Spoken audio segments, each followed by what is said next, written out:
Hi everybody, my name is Andy Chan and I'm an RCIC. If you're new to my channel, welcome. In this particular video series, what I do is I explain an Excel model I created to calculate various PNP scoring as well as the federal programs. And so what I've been doing is I've been updating the model that I created. It's right now February 2022. I first created this model actually over a year ago now. And I finally found time to go back and clean it up. And it's helping me it's helping me actually redo some this calculations for another project actually. So I'm kind of killing two birds with one stone. And so as I went back and refreshing everything, I'm realizing that there's a lot of value that some of my fellow RCICs have found in it, and a lot of people have reached out to me. In this particular video, what I want to do is just take a step back and explain how the qualified work experience is calculated in the spreadsheet. In that it's frankly one of the more complicated areas of the model that I created, because what I try to do is I let data entry in one particular row for a record, the start date, end date, the not code obviously, and the location. And because each program is a little different, what I wound up doing over just many iterations of trying to figure out where everything fits the best for me logically when I start filtering it out, is that what I did was I broke up a lot of the calculations really in two ways. The first part is the number of hours for a particular program. Oh, sorry, not even for a particular program, but just the number of hours of work for that particular record. And it's broken out based on different time periods. And I'll show you what I mean in a second. Then after that, what I do is I then go and I add additional filters for that particular program. So that in general is how the model works. So, and what I realized, and frankly, I had an oversight in the model, in that I didn't prompt for the fact whether that particular work record, if it's in Canada, if the applicant was on a valid work permit, and secondly, if the work is actually self-employed. And as you know, and as you know, there's, depending on what the answer is, that record, that row of data may or may not qualify that particular applicant. So let me just move forward the slide deck one slide, and I'll show you what I mean. So I think this web page is probably one of the more clear web page that CIC had produced. So in particular, what I mean is that for federal skilled worker, student work experience does count, and whether it's studied in Canada or abroad. But work experience while in Canada, while studying, doesn't count. And then for federal skilled trade, what also doesn't count is work experience before that person is qualified. So that for federal skilled trade, I don't have the question for whether the person is qualified or not. I'm basing it on like the same logic if the person is here on a study permit. With the implication is, since you're studying for that particular trade, you shouldn't get credit for it. So maybe in future versions of this model, I may tweak that question a little bit, but for the time being, that's what I'm going to go with. And then and then the third thing is, self-employment is okay for the federal skilled trade, but not for Canadian experience class and the federal skilled worker class. So before, just actually before even a couple weeks ago, I didn't have those two particular questions in there. So what I want to do is to show you how I incorporated that into the calculation, plus a general overview of the flow of the calculations too. So what I wound up doing is I zoomed out of the tab with the work experience in Excel, and I just by zooming out, I thought it'd be easier for me to show the layout of the formulas. So if you've been watching my other videos, you'll know that what I did is I want to be using yellow, like a yellow background, to indicate where there's data entry. So I have a yellow area. So you enter in the beginning date, the end date, the not code, and have a drop down for the not code. And then what I've done is I've added a couple of extra columns now, well, whether the person is working on a valid work permit in Canada and whether it's self-employed. So that's the brand new columns that are around there. But before I get there, what I wanted to say is I had described before the fact that you have this yellow area for the data entry. Off to the right is an area that's grayed out, and what that are different subtotals essentially for a different period, for different periods of time. For example, the Canadian Experience class, you only count the last 3 years of work. Federal Skilled Trade is the last 5, and then 10 for I think CEC and Federal Skilled Worker. And the reason why I broke so because of that reason, I broke it out into different columns, because depending on the beginning and the end date of the work that you've entered in, it only goes in certain buckets, like a total number of hours.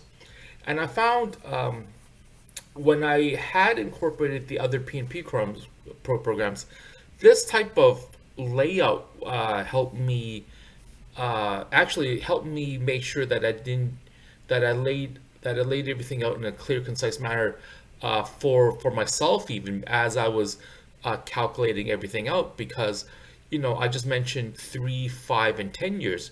Well, in Alberta, it's 18 months and 30 months. And I think once I add the other programs in, I think there's another PNP, I can't even remember off the top of my head, that has 6 years as a cutoff. So because of those cutoffs, the different number of hours counted could be different for a given row of work data. So that's this area here. Below that is where I have additional filters. So, I mentioned in a previous video that, this particular area below that looks kind of weird, because how come I have all of a sudden like gray boxes of totals, in various columns? And that's because down here, I'm then subtotaling, say for example, 3 years, all in one value. But that's where I also add the additional criteria of whether that person was working Canada on a valid work permit, right? So again, I have two. You have the data entry in yellow. The first level of summarization is just for that row, but for that row of data, I have different columns now, separating out 3, 5, and 10 year, and then below that is the second summary where I apply the additional filters to it. So I'm just going to go into Excel now and just walk you through what I mean there. All right, so here's the Excel file. So I'm just going to zoom out again, just so you see, as a reference to the PowerPoint slide that I just had. Oops, that's definitely not it. So I'll just go back to 100. So you see these cells. Okay, here's the start date, here's the end date, and I mentioned here there's a not code, right? So, and you'll notice that there's a little drop down arrow. So I have the 4-digit not codes in this version. Again, it's February 2022. I'm playing around with the idea of bringing in the 5-digit not codes on a future version. So I've got a translation that I'm looking at now. I just extracted this from the from I think the Open Data website, if I'm not mistaken. But anyways, that's will be a future version. The number of hours worked for the road data. Now here's the two new columns. If working in Canada, working during a valid work permit, and I just made a note to myself for federal skilled worker working within Canada during a study permit actually qualifies. But for Canadian Experience Class, FST, and the CRS calculation, it doesn't count. Okay, so this is a brand new column. It's either true or false. And then the other new column is the self-employment column that I just added to.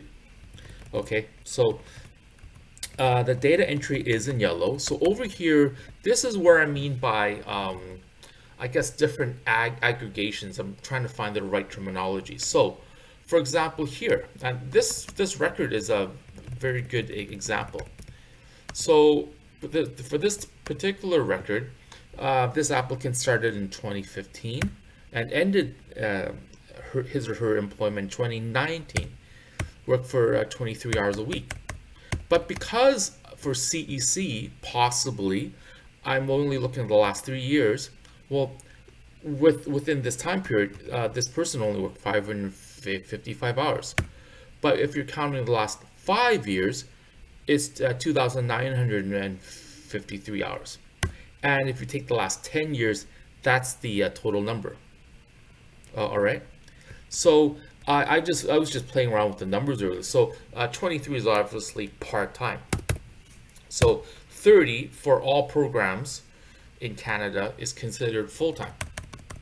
So all the numbers go up, and you'll notice this column was zeroed out before. So if I go back here and go 29, this column over here should zero out because it's not considered full-time.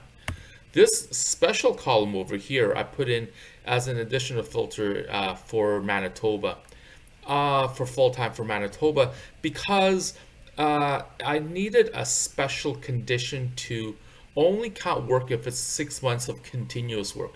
So again, to understand how this grid works, you need a beginner to intermediate level knowledge of Excel functions. So to only count whether it's six months long, is it full time, I use a date diff formula where the difference between the begin and the end date is greater than equal to 6 months. So that's what this part is, and whether the row of data is in Manitoba or not. And then only then do I actually calculate everything out. And then the formula is a little different, where I use the date diff between the end date and begin and the end date, with using the D parameter indicate the number of days. And then this section over here actually calculates the number of hours for the entire period, because this value over here is based on like a 7-day week. Okay, so that explains these 3 columns here. I added these 2 columns over here because in British Columbia, the unit of measure is in months, and in particular, they do something a little different because for part-time work, they by default only count it as half a month, whereas the other programs, to have the best, I guess, clarity, the best granularity, I'm using hours. All right, so again, this column shows the last 3 years of work, 5 years of work in this column, and then 10. Okay. Now let me zoom out, and you know how I was saying, oh well, below here is where some of these formulas are a little confusing. So down here is where I have an additional subtotal, and the other reporting tabs, like this report tab, and I'm working on Ontario right now actually, but I have the other tabs that are hidden in this version, BC and Manitoba right now, but these values drives those figures. And so, for example, here, this is a, I'm just highlighting this particular subtotal here. This is subtotaling the 3 years, all the work up until 3 years ago. So it's basically this column. And this particular cell is calculating the Canadian experience class. So I'm adding up all these values, and then again it's filtered for the last 3 years, but I'm only counting it if it's in Canada, and whether the person had a valid work permit and wasn't self-employed. Okay, so that explains this particular column. So, and then over here is this, I'm summarizing the last 5 years. The last 5 years. So, sorry, I just zoom back in. So this is the CEC. The column over here is 5 years because it's federal skilled trade, and the next one over is 10 years. I have a button down here, and I don't really talk about this button, but because federal skilled worker, you have a continuous work requirement. If you click this button, what it does is actually sorts out the data in the grid. So it looks for like continuity, so there's no gaps. So that's what that button does. You know, as I was saying, I encourage everybody to build their own. I mean, you know, and I'm providing this file free. I encourage you to build your own. And if there's any one part I think could be a time saver, this plus the language, I think those are the two big areas that you could really save yourself a lot of time, because then you see right away the different criteria that are applied to each program, and you can direct your consultations a little quicker. Okay, what was I going to do next? Okay, so that explains the layout of these cells. So again, this I should put a label up on top, actually, on top of everything. But again, this is the last 3 years in column L. And when I keep tweaking these columns. So for the time being, last 3 years of work experience is in column L. That will probably change when I bring in Alberta, because like I said, there's a couple of additional columns, one for 18 months and one for the last 30 months. So then I'll shift everything, just line it up chronologically for that reason. Okay, so there's all these different cells. Oh, and I did mention before, I got these calculations for each province. Even though I usually create these videos, you know, for one program for one province, I'm actually hiding the other tabs. So it's actually all the data is there for all the provinces I've added up to that point in time. So like I was saying, I've actually got BC and Manitoba already built into this version.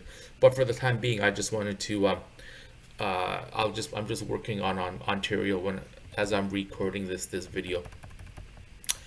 And I think, let me see, I think that's about it for this.